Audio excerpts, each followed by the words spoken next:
are now listening to United 96 Podcast on the RFK Refugees Podcast Network.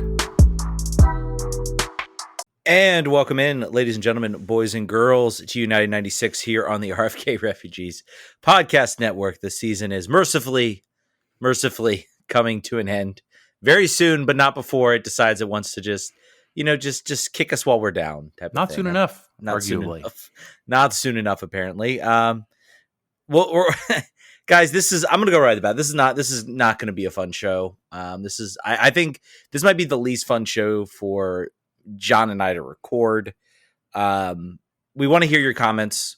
Let's go ahead and drop the line 202-709-8441. We want to hear what you guys have to say about this. You know what? If you're watching this show and you're live on this show, unless you've been living under a rock, you know exactly what's coming up, what we're going to discuss. Before we get into that, John, how are you doing, my friend? How was your weekend? I hope it was good. Let's get to some good things that happened to you this weekend, please. Oh, I was sick. I was sick all weekend, I think. Oh, well, that's answer. Not good. So that's just sort of where we're at. Let's see. I didn't go to the game because I was sick, so that was cool. And yeah, that's it. What about you, Ted? Did you have a good weekend? I did have a. Oops, sorry. There goes my ESPN. I did have a good weekend. I went to. Well, first of all, the Kickers picked up 4 points on a road trip. So one of my soccer teams is deciding to give me a sense of joy. So they are currently in first place in League One, which is always good to see. And then I had a friend's birthday party. It was also my wife's birthday this weekend. So yeah, it's been that's not bad. It's been a good weekend overall. And then this Sunday did not end well. Let's just say that much. We had a Spirit win. We did have a Spirit win. So that's something. Before we get started with all of the horribleness, for the folks who are joining us live on Twitch, it's September, which we just found out about right before the show, which means you get a discount on a subscription to the Twitch channel. So if you want to support the show, the live show that we do every Monday night at 8:30, even on weekends or weeks when we don't want to do it, even when the on the field news is somehow worse, or the off the field news is somehow worse than the on the field news for the worst team in MLS, we still do shows. And if you want to support us, you can do that there, or you can support us on patreon.com/RFK Refugees. With that said, Ted, let's start this stupid thing. Yeah, let's do it. So DC United played a game of soccer, and we're not going to talk much about the game. I think everything pretty much holds true that was true last week. The defense is terrible.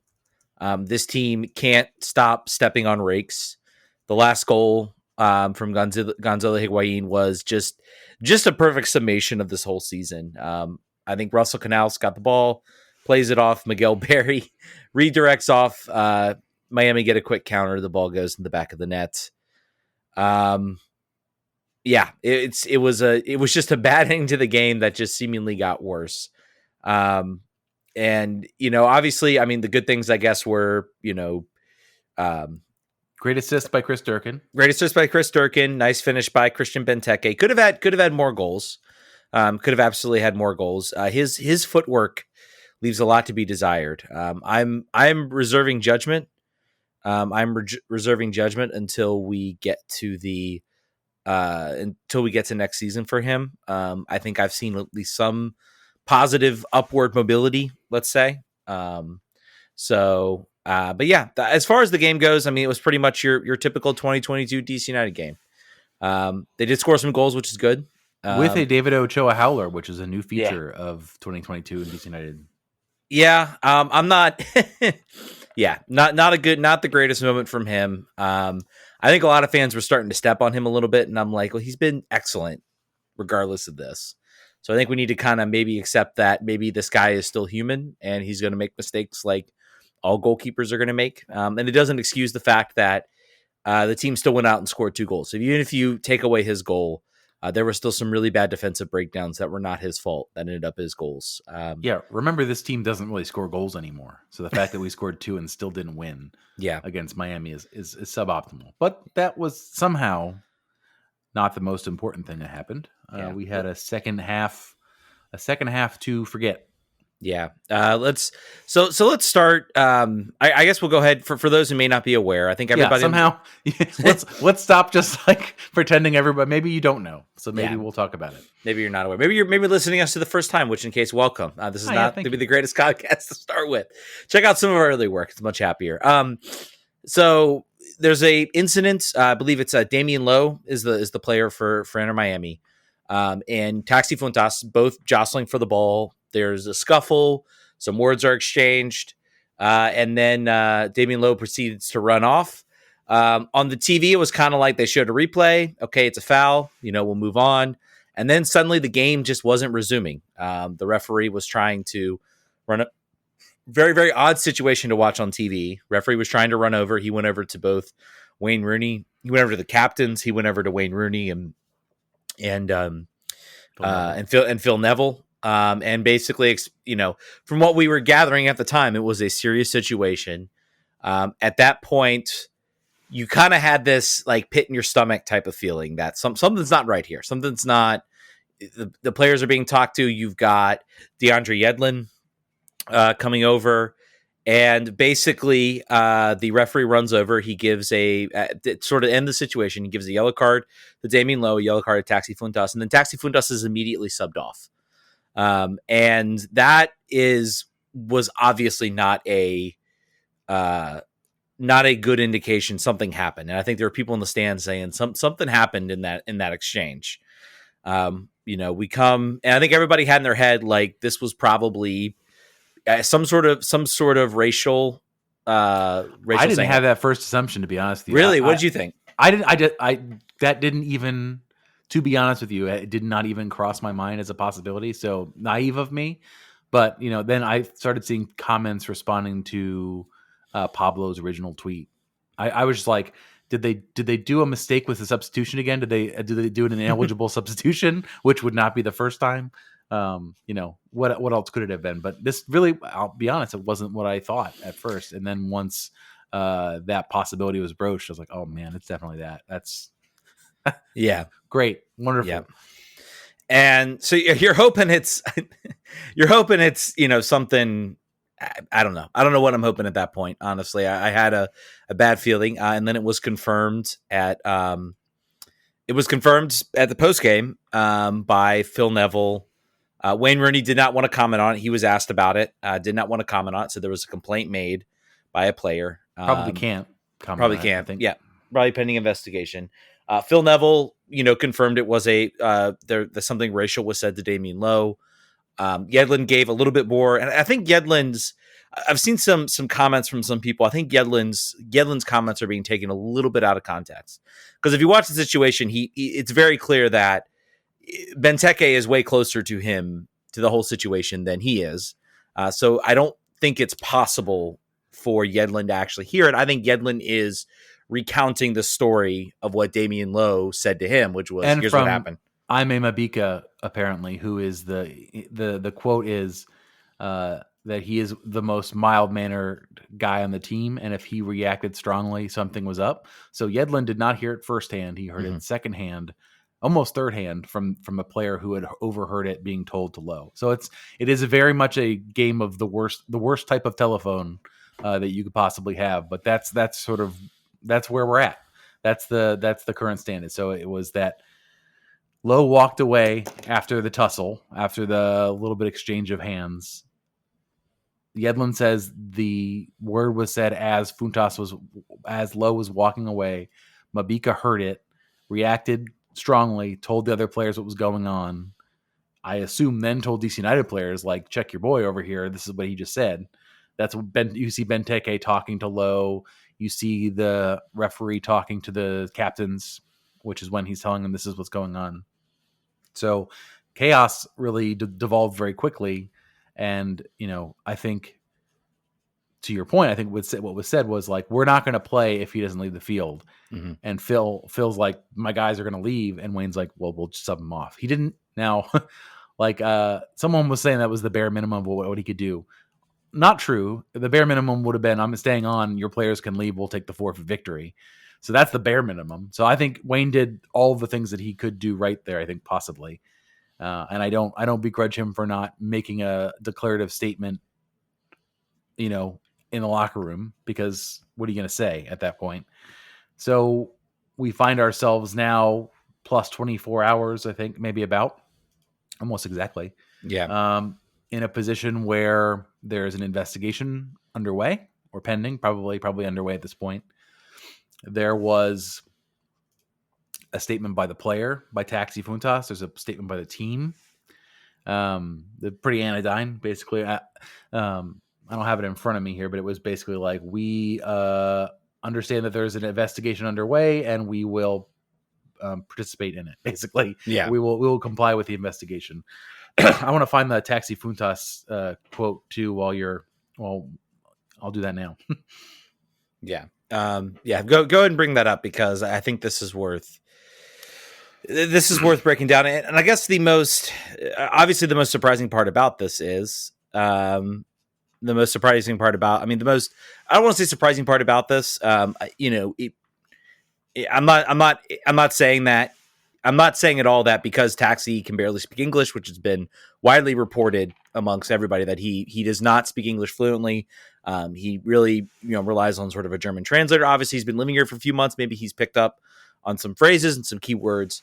Not excuse. I mean, I don't think you can use that at all as an excuse, and I'm not using it as an excuse. But it was honestly, considering the fact that he doesn't speak English, a lot of people have speculated, maybe he said something in German or Greek or whatever. I think he speaks some other languages as well. Maybe he said something in one of those languages that sounded like that word. And I am not at all saying that Damian Lowe misheard.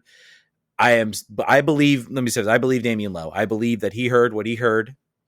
I believe that he deserves. I hope this investigation yields some sort of conclusiveness. I'm honestly, the pessimist in me says nothing conclusive is going to come from this. There's precedent in MLS, right? For nothing happening. Unfortunately. Now, there were camera angles. I will say the one thing that gives me hope is that I think there was one camera angle where you can clearly see, Fountas's mouth. So maybe you can pick up something there. There's a way to lip read, so to speak, and maybe you can say something conclusively as to whether he said what he said. Obviously, the most telling thing from this is that he has not said, well, here's what I said. Yeah, that's the biggest thing. Here's the quote. I did not use the word I'm being accused of using. That despicable racial slur is one I denounce and did not use. We had a hot discussion on the field, but I have not racially abused anyone. I firmly reject racism in any form. It is despicable. I have many friends from many cultures. I always respect the culture, religion, and skin color of each person. I am therefore very upset by this accusation and saddened to be falsely accused. Okay, let's pick this apart. He did not say what he did say. He said we had a heated discussion, hot discussion on the field. Yeah. There's a couple phrases here that tell me that this is not a English as a native language speaker here, which I think is a very bad idea considering the stakes here.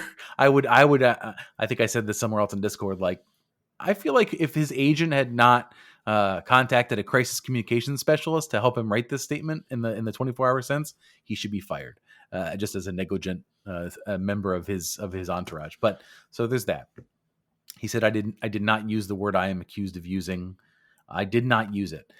I would wonder if he would say, I do not use this word. I have never used this word. I would never use this word.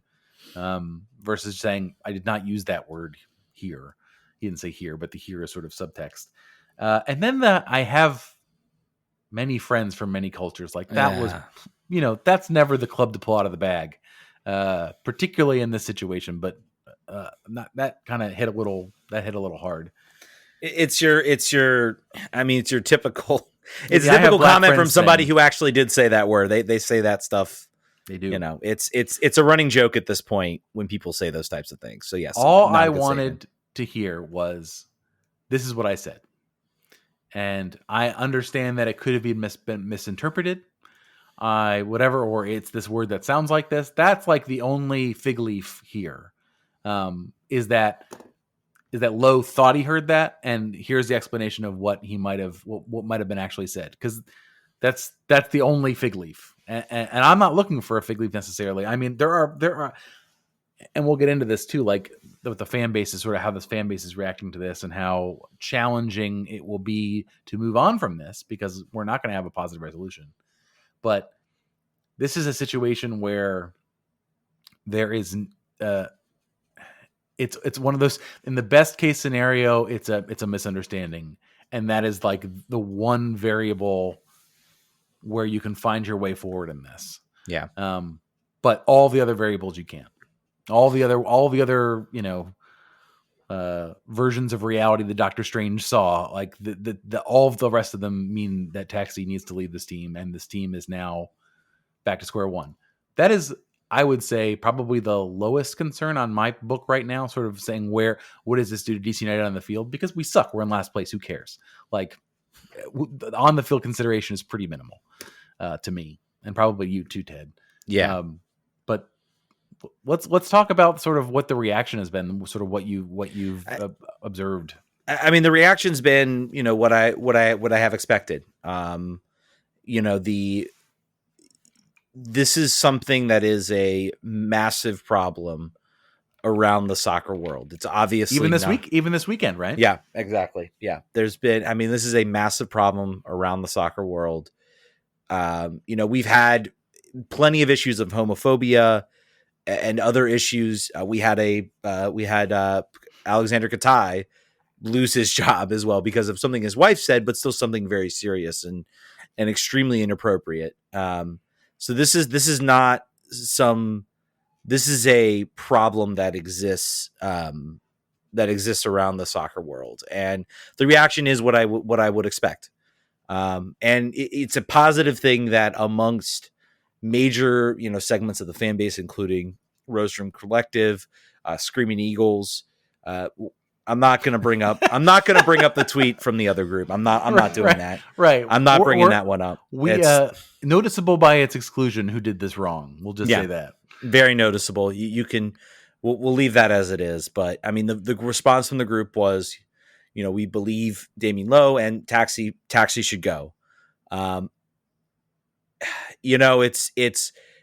can't help myself if not be just emotionally drained by this whole thing because, and again, I'm not saying, I'm trying to be careful. I'm trying to be very careful what I say here.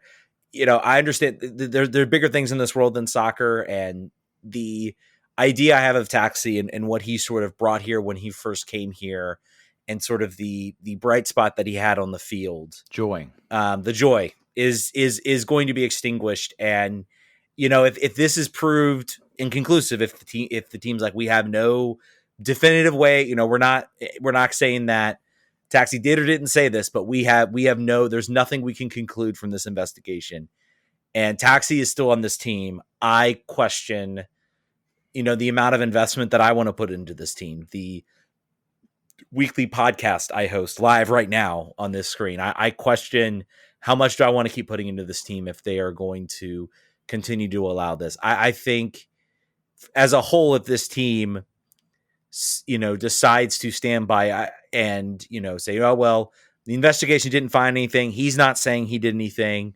so we're just going to continue on. I think that will end up being a tragically wrong decision, and I think it will cost this team. It will cost this team supporters. I think it'll cost this team fans. It'll cost people that have a genuine love and want to see this team do well. Say, you know what, I'm done with this. This is over. It's driven me to this point, and I'm somebody who almost has to claw people into, well, maybe this can be good. Let's see what this happens. And this is really, and this might honestly just break me. And then I'll say, you know what, I'm done.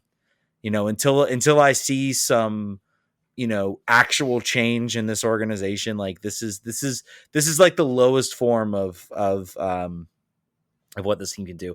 I think regardless, unless there is something that comes out of this investigation that says we reviewed the clip, we found audio, he didn't say it, it was a mistaken thing, and Damien Lowe says, I'm sorry, it was a mistake.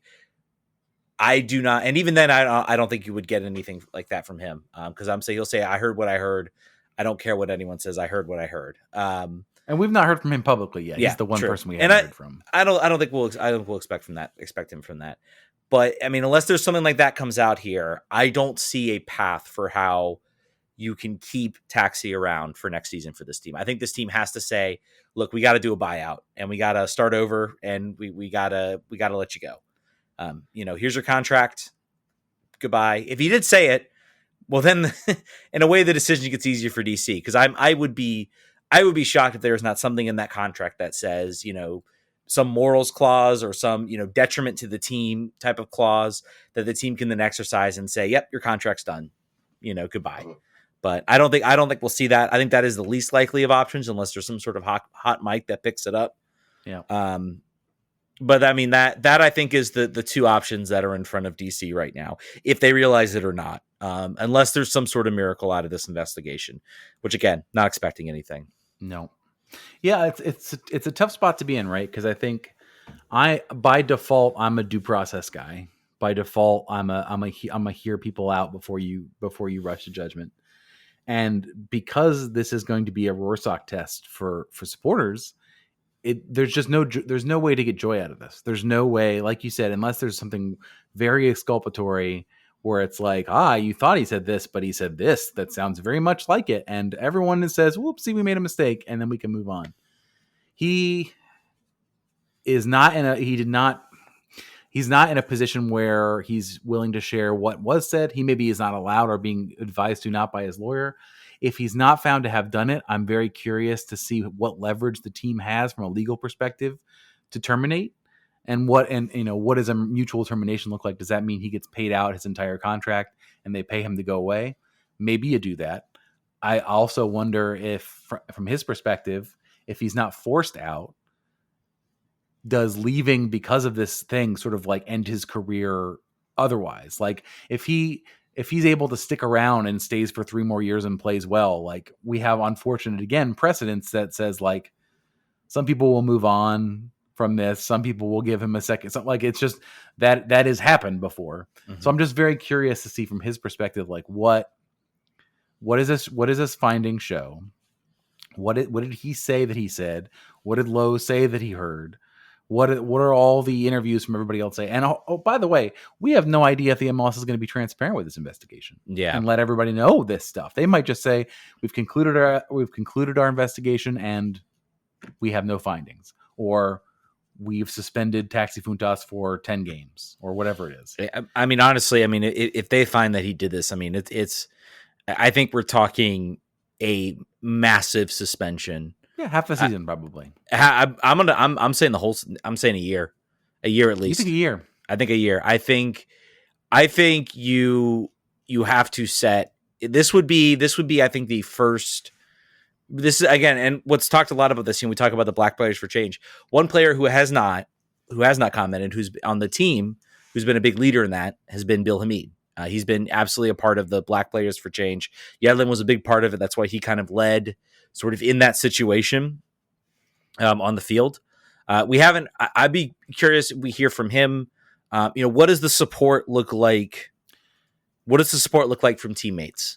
Our teammates, is he able to explain to them what he actually said, and do they believe him? And would that change anything? Yeah, and I think it's also very important for fans, particularly white fans, to not like say like, well, it's on the Black players of this team to legitimate him, and they have to save absolutely, his bacon. So that's tough. Like you don't want to have like I found myself looking at who liked Taxi's Instagram tweet, and it doesn't really matter. And whoever it is, them being Black or not does not make it doesn't change any of the facts. Just as a comparison point, and arguably not the same things, but Sebastian Lletget used a gay slur, admitted to it on the field, and got 2 games. So there's just that. And there was a no tolerance policy in place for MLS. The no tolerance in that case was, we hear you said it, here's 2 games. Also against Inter Miami. No, that's the game he played. That's the game he came back into. So just keep that in mind. I think that there is, if he admitted, so I think he gets a year if he's like, yeah, I said it and I'll say it again. Like this is what I think. Then I think he gets it. And I think it's an open and shut case. There's just going to be so much gray here that no one, no one's going to be satisfied. Everyone is going to be upset. And I think until he's gone, this fan base will not rest. There will not be calm in the stands while he's still playing on the field. And it's just untenable. To your point, mutual termination makes the most sense in that case. If there's no way to find peace, I think there won't be. So I don't know if they can do it. But if they can do it, and this investigation does not exonerate him, I think it's best for all parties going forward to do that. I just don't know if they will or not. Yeah, and you have to think, even if the investigation exonerates him, I don't know if this, like, even if they say, well, we don't see this, for all intents, like, he's, even if it were to completely exonerate him, I'm not even sure that will stop. I think that honestly could potentially make things even worse in a way, even if they find something, and again, it's all about how transparent they are. If they're completely transparent, like, here's an audio transcript. Here's what he said. Here's the exchange. Yeah. Here's a script. And I think honestly that, and I'm not sure. I think full transparency would be the only way for this to go. I'm not sure we'll get it. It would be very on MLS, wouldn't it? Yeah, it would be. But I mean, the eyes of the players are on this as well. And the players and Yedlin said as much. It's an awful situation right now. It's terrible on all fronts. Anyone else want to jump in with their thoughts, by the way, 202-709-8441 if you want to give your thoughts. We're John and I, live and exist with a ton of privilege, and we do not begin to understand, what it's like for a person of color in this country and abroad as well, and what they experience. So, we come from an immense place of privilege, and, we can try to understand, or we can try to sympathize, but we will never know what it's like. And so, yeah, I'm not sure if I have much else to say, John. I think this is a bad situation, and it's. I think I want to address sort of the fan response of people looking for every way to see this as anything but what it was. Mm-hmm. It's natural, right, in sports to do that. I think in a lot of ways you see it with like a tackle, like a red card. You're like, well, he didn't mean this. He shouldn't have got this red card. It was, sort of, you just rationalize around it. And I would advise against it. I think I would advise against it for a number of reasons. The one that's most important, I think, is how it makes people feel within your own community, your own fan base. I've seen a couple times posts by people of color who are like, listen, like, man, I already don't necessarily feel welcome sometimes in the supporters section or wherever else. And this doesn't make it any better to see people that are like, oh, well, man, who knows what he actually said. And even if he did say it, like, heated gamer moment, like, things happen. Like, what are you going to do? Yeah. And that's just not it. I think that's not, I think the only, and I say that because maybe I'm the position I'm holding. Like, I think the only acceptable thing to say is like, I'm very interested to see what comes out of this investigation. I think it's also valid to be like, I don't care what this investigation says because there's no way. The referees already said they didn't hear it, and that means we're never going to get anything. I'm willing to wait a couple days to have this come out. I think we've got a time before the next game, so yeah. I mean, but don't fall over yourself to make excuses for someone you don't even actually know. Mm-hmm. In person. That's always there's always a like, I've seen him play, I like him, I know him. So just sort of keep that in mind. Keep the fact that the community is just as important or more important than any of the players on the team, and understand that he will be afforded whatever the players union has negotiated as how this will be handled. So that's going to happen. He will not be thrown in jail. He will not, whatever, like, don't white knight this situation is all I would say. White knight being a very appropriate term for this at the moment. Go ahead. And you bring up a good point. It's important. It's important to say you believe the victim of this situation, and you validate what those concerns are. You don't try to, number one, if you're saying like, well, it's a heat of the moment situation, Taxi's never had a situation that's absolutely an inappropriate, 100% inappropriate and just awful response. But even like saying like, well, honestly, like I do think like let's let it, let's let it play out. Let's not jump to conclusions. I'm like, no, absolutely. In my opinion, absolutely. Sometimes I think this is, he's going to get his due process. He's going to get his day with this investigation. Yep. And also, I mean, the real question is like, what do you like? Unless there is something that comes out of this investigation, he's going to get all of that. I think it's perfectly fine to say, just say things like, he needs to leave the team, and even to say, if we find out that unless something else comes out, he said this, he should be gone, because part of that helps. It helps reinforce the idea. It helps reinforce the fact that someone like thinking about saying these types of things and pretty much telling them, this is what's going to happen. So let's wait. Jesse Lever said, let's wait on Judge Bill Hamid's verdict. I will say that is on my mind right now. Very much so. As on my mind right now. By the way, someone just posting Moses Nyman on his Instagram story, being welcomed by coach Hernan Losada in Belgium.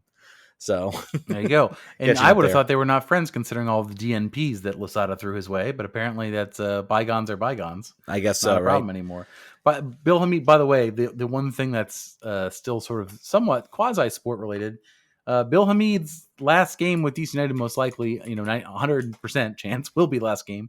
The Cincinnati game at home, it remains to be seen if he's able to get on the field. Wayne Rooney last week, when asked about it, said, yeah, we'd love to do that. It will require him to actually train and put together some hard work to get on the field. I hope that he'll do that. I was thinking, we were talking today about sort of TIFO moments that we remember. And the one that I remembered was the Heart of the Lion, Ben Olsen one on his, where he was basically like doing his best, his 9,000 ankle surgeries to play, get on the field one more time. And he got to do that against the Galaxy, if I remember correctly. Mm-hmm. And I hope Bill, I understand that Bill's got very hard feelings. There's a lot of stuff I don't think we're going to hear about until he's gone, about how this season has gone. He's having his first kid. He is taking his time with that, and that's fine. It's as is his right. But usually the paternity leave is on the other side. So I would hopefully that he can put in the work that he needs to just get on the field for 10 minutes to let the fans that have grown up with him appreciate him one more time. I understand that he's ready to move on and go play and start somewhere else. Ted thinks St. Louis. I think that's very reasonable. But I hope that he can find that motivation inside to get to training here in the next 2 weeks and make the game day roster. Displace John Kempen. My hope is that this team gets a contract deal here shortly, done with Ochoa.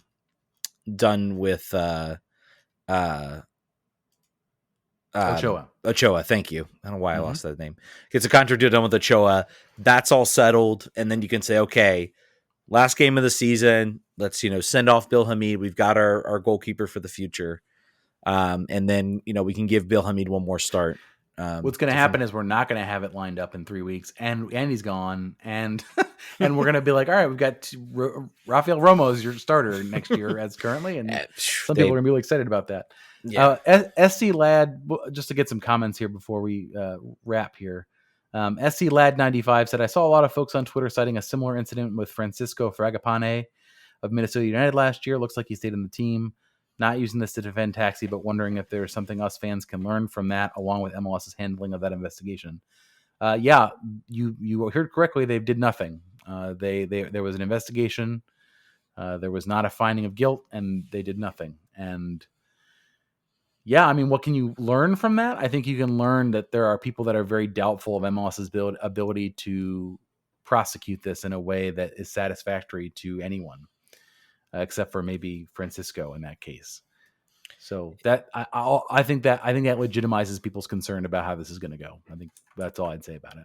Yeah, I'd be curious. I'm trying to remember like the exact, if there was any difference sort of in this scenario between what happened and